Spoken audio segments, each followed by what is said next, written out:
India's got latent मामले में रणवीर इलाहाबादिया की मुश्किलें बढ़ती नजर आ रही हैं। याचिका पर सुनवाई करते हुए सुप्रीम कोर्ट ने रणवीर की गिरफ्तारी पर तो रोक लगा दी, लेकिन कंटेंट क्रिएशन को लेकर टेम्पररी बैन लगा दिया। कोर्ट के आदेश के मुताबिक यूट्यूबर रणवीर इलाहाबादिया फिलहाल कोई शो नहीं कर सकेंगे। कोर्ट ने रणवीर इलाहाबादिया पर क्या पाबंदियां लगाई, क्या कोर्ट के इस आदेश के बाद रणवीर का करियर खत्म हो जाएगा, जानेंगे इसी वीडियो में। नमस्कार, मेरा नाम है रिया शर्मा और आप देख रहे हैं TV9 डिजिटल। 18 फरवरी को सुप्रीम कोर्ट ने रणवीर इलाहाबादिया की याचिका पर सुनवाई की। पूर्व चीफ जस्टिस DY चंद्रचूड़ के बेटे अभिनव चंद्रचूड़ ने रणवीर का पक्ष रखा। उनकी ओर से दाखिल याचिका में 3 प्रमुख मांगें थी। पहली ये कि देश भर में दर्ज सभी FIR पर एक जगह सुनवाई हो। दूसरी, रणवीर को गिरफ्तारी से छूट मिले। तीसरी ये कि रणवीर को मिल रही धमकियों की वजह से पर्सनल सिक्योरिटी उन्हें दी जाए। जस्टिस सूर्यकांत और जस्टिस कोटेश्वर सिंह की बेंच ने याचिका पर सुनवाई की। रणवीर पर आरोप है कि उन्होंने यूट्यूबर समय रैना के शो इंडियाज गॉट लेटेंट में पेरेंट्स के निजी लम्हों पर अभद्र टिप्पणी की थी। पूरा मामला आप सभी को मालूम है। रणवीर इलाहाबादिया की इस अश्लील टिप्पणी पर खूब हो हल्ला हुआ। उनके खिलाफ देश भर में 3 FIR दर्ज हुई। पहली FIR 10 फरवरी को गुवाहाटी में दर्ज हुई। इसमें रणवीर समय रैना के साथ साथ शो में शामिल 5 इन्फ्लुएंसर्स पर अश्लीलता को बढ़ावा देने, सेक्सुअल और अश्लील चर्चा में शामिल होने का मामला दर्ज किया गया। दूसरी FIR 11 फरवरी को मुंबई में दर्ज हुई और ये मामला महाराष्ट्र साइबर ब्रांच और खार पुलिस ने दर्ज किया।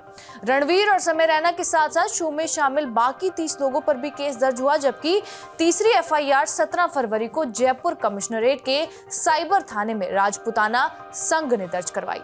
अपने खिलाफ हुई FIR पर रणवीर ने सुप्रीम कोर्ट का दरवाजा खटखटाया।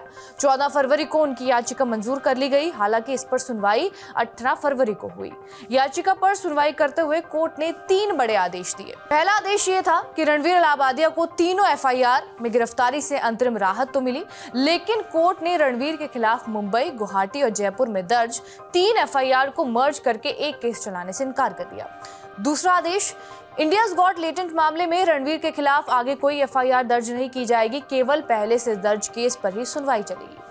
तीसरा आदेश ये था कि कोर्ट ने रणवीर को किसी भी खतरे या धमकी से सुरक्षा के लिए महाराष्ट्र और असम की लोकल पुलिस से मदद मांगने को कहा, ताकि वो जांच में शामिल हो सके।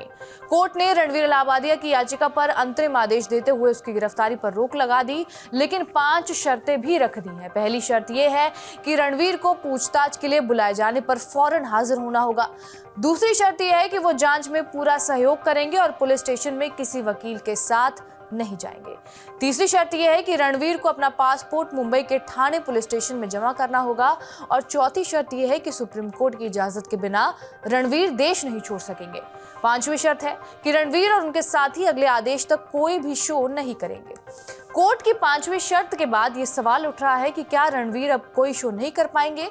इस सवाल का जवाब ये है कि कोर्ट ने रणवीर पर स्थायी नहीं बल्कि अस्थायी प्रतिबंध लगाया है। मतलब ये कि रणवीर फिलहाल किसी भी तरह का शो नहीं कर सकते, लेकिन मामले की जांच पूरी होने के बाद रणवीर कोर्ट में अर्जी देकर शो करने की परमिशन मांग सकते हैं।